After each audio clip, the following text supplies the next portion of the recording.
আসসালামু আলাইকুম। এটা আমার প্রথম ব্লগ, ভাবলাম আপনাদের সাথে একটা ব্লগ শেয়ার করি। তো আজকে যাবো বাজার করতে, তো আমি রেডি হয়ে নিয়েছি। বাসা থেকে বেরিয়ে গাড়ির জন্য হাঁটা শুরু করলাম। একটু দ্রুতই হাঁটছিলাম, কারণ ছেলে দেখলে কান্না করবে। রাস্তায় আসার সাথে সাথে গাড়িটা পেয়ে গেলাম, তারপরে এই তো চলে যাচ্ছি বাজারের উদ্দেশ্যে। আজকের আকাশটা অনেক বেশি সুন্দর ছিল এবং চারিদিকে অনেক বাতাসও ছিল। যাদের হাজবেন্ড প্রবাসে থাকে, যাদের বাজার করার মতো কেউ নেই, তারাই বুঝবে এই কষ্ট বাচ্চা রেখে বাজার করাটা।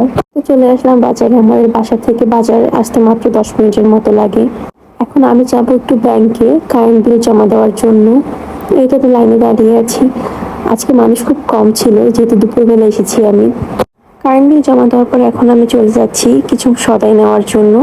তারপরে মুদি সদাই করতে চলে আসলাম, যেহেতু আমি ভিড় ছিল এখানে, জন্য ভিডিও করতে পারিনি।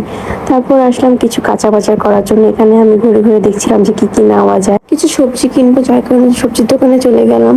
দেখছিলাম কি কি সবজি নেওয়া যায়। টুকটাক সবজি নিয়ে চলে আসলাম ফলের দোকানে, ছেলের জন্য ফল কেনার জন্য। মোটামুটি যা লাগে সবকিছু নিয়ে এখন চলে যাচ্ছি বাসায়। ছেলেকে রেখে এসেছি। খুব চিন্তা হচ্ছিল যে ছেলে কান্না করবে। আমি যখনই বাজারে আসি তার দাদুর কাছে তা আমার ছেলেকে রেখে আসি।